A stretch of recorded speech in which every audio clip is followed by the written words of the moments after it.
জামাতি বিএনপি মিন মিন মিন মিন মিন মিন মিন মিন মিন মিন মিন করে কি বলে? তো মহা মুশকিল ভাই। বাংলাদেশ থাকবে না, থাকবে না বাংলাদেশ। নাম আমার নাম সিলেট, রংপুর, চট্টগ্রাম। বাংলাদেশ কি তোর একার? বাংলাদেশ কি তোর একার? বাংলাদেশ হিন্দুদের বাপদাদার। এই বসুন তো, বসুন, আপনারা সব জায়গায় গিয়ে এরকম করেন, বসুন বসুন। কৃতজ্ঞতা বোধ, একটা কৃতজ্ঞতা বোধ থাকে এই বাংলায়, এই বাংলাদেশে যে মৌলবাদী সন্তানেরা ঘুরে ফিরে বেড়াচ্ছে, তারা কেন আর বাংলার সাথে চোখে চোখ রেখে কথা বলতে পারছে না? দম থাকলে আর বাংলায়।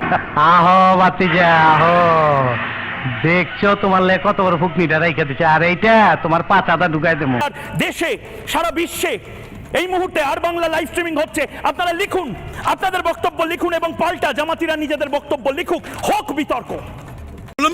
হ্যাঁ মদন দা, কচু পোড়া, তুই এটা কি করলি বলতে?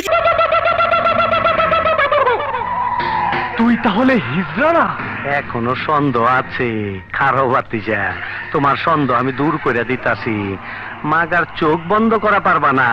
দেখো দেখো যন্ত্রটা দেখো। আজাদি আজাদি, খাটের তলায় আজাদি, পকেটে আজাদি, বুক পকেটে আজাদি, মুখের ভেতর আজাদি, রাস্তায়।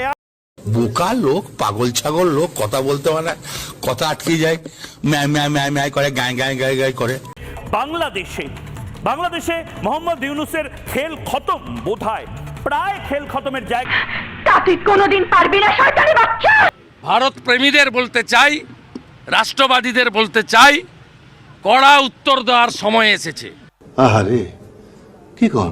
এমন উত্তর দেন যাতে আজকের বাজারে বলেন 150 টাকা পেঁয়াজ, 120 টাকা আলু, আটা 400 টাকা, 1 কেজি আটার দাম 400 টাকা, পাকিস্তানের মতো অবস্থা হয়। বড় বড় কথা। সঠিক বলেছ।